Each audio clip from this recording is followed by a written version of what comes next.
dua, yaitu beasiswa Turkiye Burslari atau yang biasa disebut YTB, dan juga ada beasiswa TDV atau Turkiye Diyanet Vakfı. Nah, untuk websitenya sendiri ada di screen yang teman-teman bisa lihat sendiri. Pada kali ini saya hanya ingin berfokus kepada satu beasiswa, yaitu Turkiye Diyanet Vakfı atau TDV. Kemudian apa itu TDV? Nah, TDV itu merupakan singkatan dari Turkiye Diyanet Vakfı, atau kalau misalkan di Indonesia adalah seperti Kementerian Agamanya. Nah, berdiri pada tahun 1975, kemudian merupakan organisasi yang bergerak di bidang keagamaan, kemanusiaan, pendidikan, dan juga yang lain-lain. Kemudian TDV ini pun juga memberikan beasiswa di berbagai jenjang. Ada tahfidz, ada juga SMA, ada juga S1, S2, S3, dan juga bukan hanya untuk warga negara Turki saja, tetapi secara keseluruhan warga internasional. Nah, di sini ada tanda kutipnya.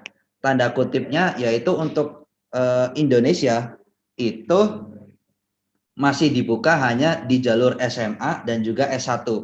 Nah, di sini SMA-nya itu seperti MA kalau di Indonesia, yaitu SMA tetapi lebih menjurus ke bidang keagamaan. Dan juga S1 di sini hanya diperbolehkan atau diperuntukkan untuk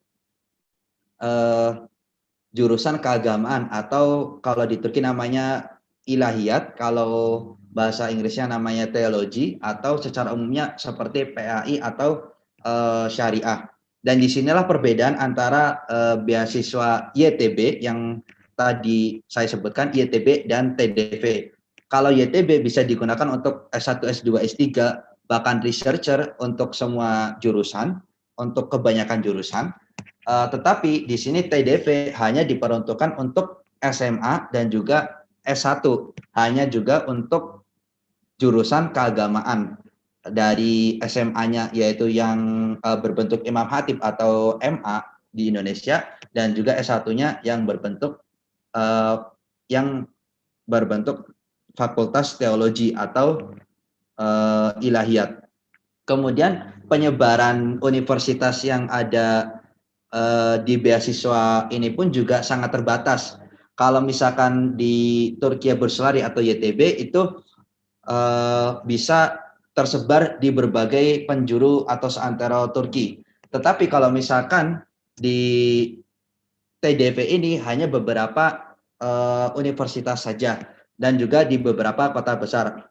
Seperti di Istanbul ada namanya Istanbul University, seperti yang saya sedang jalani. Ada juga di Marmara University. Kemudian di Bursa ada Uludağ University. Kemudian di Ankara ada dua, ada Ankara University, dan juga ada saya lupa yang satunya, dan ini termasuk universitas baru, dan baru satu orang juga yang dikirim ke sana. Kemudian di Konya ada Necmettin Erbakan, kemudian di Kayseri ada Erciyes University. Jadi total ada sekitar 7 universitas saja yang terbagi di 5 kota, karena Istanbul dan Ankara ada 2 universitas. Kemudian di sini saya secara umumnya itu ketika nanti teman-teman mendaftar di DBYS sistem atau Turkiye Diyanet scholarship, itu yang teman-teman akan isi adalah seperti profile, family information, kontak, work experience, dan sebagainya. Itu teman-teman bisa screenshot juga untuk data, atau nanti akan saya share ke moderator. Dan juga untuk dokumen-dokumen apa saja yang dibutuhkan adalah seperti identitas. Nah, di sini ada KTP atau paspor, kalau misalkan belum mempunyai paspor bisa KTP, tetapi kalau misalkan sudah mempunyai paspor lebih prefer untuk menggunakan paspor. Kemudian ada juga kurikulum vitae dan juga ada ijazah. Di sini kalau misalkan belum ada ijazah, in case teman-teman misalkan baru kelas 3 SMA dan belum mempunyai nilai UN atau ijazah, teman-teman bisa menggunakan nilai rapor yang sebelum-sebelumnya. Mungkin bisa juga dipilih nilai rapor yang paling besar dari semester-semester sebelumnya, atau bisa juga dengan surat keterangan lulus. Di sana kan ada ijazah atau surat keterangan lulusnya, ada juga transkrip. Transkrip itu berarti nilainya. Kemudian ada juga recommendation letter. Di sini recommendation letter bisa didapati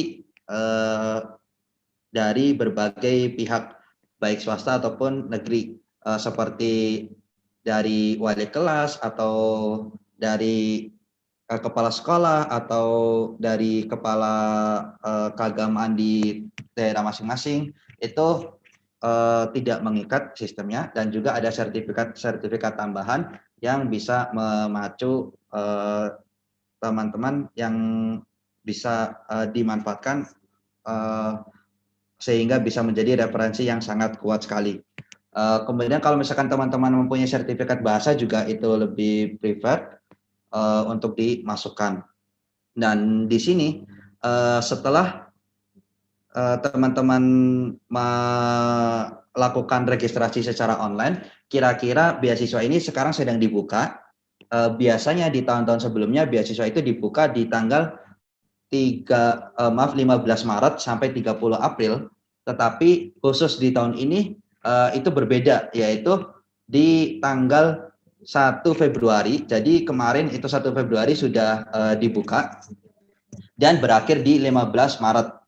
1 Februari sampai 15 Maret, kemudian biasanya di bulan Mei akhir itu akan ada interview. Akan ada pemanggilan interview, sehingga pada Juni awal itu teman-teman bisa melaksanakan interview. Interviewnya di mana? Interviewnya teman-teman bisa memilih antara di Jakarta ataupun di Aceh. Biasanya yang interview siapa?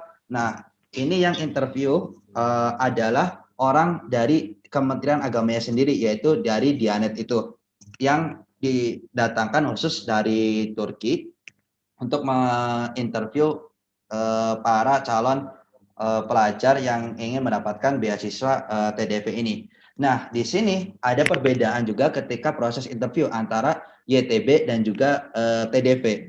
Mungkin di interview YTB itu hanya melaksanakan interview atau wawancara dengan pengujinya. Tetapi di TDP ini itu ada ujian IQ atau ujian hafalan yang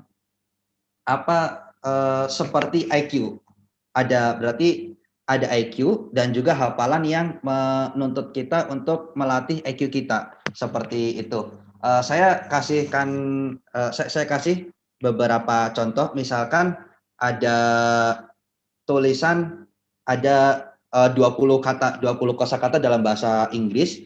Misalkan pertama adalah tulisannya sky. Sky ini ditulis dalam huruf kapital semuanya. Kemudian yang kedua adalah wall. Wall-nya kecil. Kemudian ada lagi laptop atau water, ditulis kecil juga. Kemudian ada juga handphone, ditulis besar dan sebagainya. Nah, itu kita hafalin, termasuk dengan penempatannya. Kayak misalkan ini berada di kolom mana, kemudian ini ditulis dalam kapital atau dalam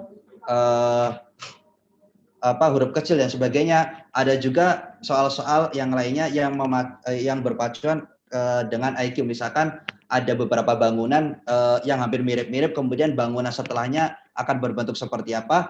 Nah, teman-teman bisa mempelajarinya di berbagai macam soal IQ, ataupun ini sangat mirip dengan soal-soal ujian yang digunakan untuk masuk ke universitas-universitas negeri di Turki, atau biasanya disebut YOS, yaitu Yabancı Öğrenci Sınavı, atau ujian masuk ke universitas negeri di Turki.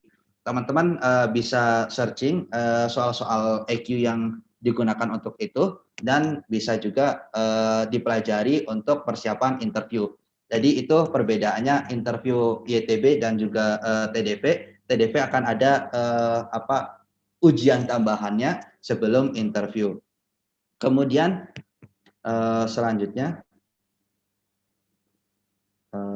sebentar. Nah, kemudian untuk di sini ada juga biasanya motivation letter atau letter of intent, surat yang menyatakan atau keterangan yang menyatakan bahwasanya kita siap untuk belajar di Turki dengan beasiswa khususnya. Di sini biasanya itu terdiri dari 3 pertanyaan, yaitu kenapa pilih di Turki, kemudian kenapa pilih jurusan tersebut di Turki, sama yang terakhir apa yang akan teman-teman lakukan setelah lulus dari Turki. Yang pasti teman-teman akan pulang ke Indonesia atau ke negara masing-masing untuk mengabdi dan mengamalkan ilmu yang telah teman-teman dapatkan sebelumnya. Dan di sini teman-teman bisa susun surat-surat tersebut atau dokumen-dokumen tersebut sehingga bisa menjadi referensi yang kuat agar teman-teman bisa diterima di beasiswa ini. Kemudian mungkin bedanya antara beasiswa Turki Bursary atau YTB dengan TDP itu ada di uang, mungkin fasilitas yang didapatkan itu sama seperti uang saku, uang pendidikan, kemudian asrama, makan gratis dan sebagainya, itu hampir sama semuanya. Yang berbeda adalah uang saku. Mungkin YTB ini uang sakunya lebih sedikit daripada TDP ini uang sakunya lebih sedikit daripada YTB, tetapi akan ada uang tambahan untuk buku di beasiswa TDP, dan juga ada uang pesawat setiap tahun pulang pergi bagi penerima TDP. Jadi kalau misalkan YTB itu hanya pesawat pulang pergi di awal sama yang akhir, tetapi beasiswa TDP ini bisa mendapatkan pulang pergi, tiket pesawat pulang pergi setiap tahunnya.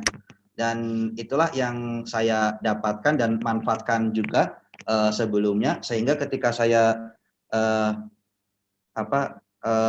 sudah menyelesaikan ujian di semester kedua atau semester genap, itu saya bisa meminta tiket kepada pihak beasiswa untuk memanfaatkan liburan musim panas di Indonesia.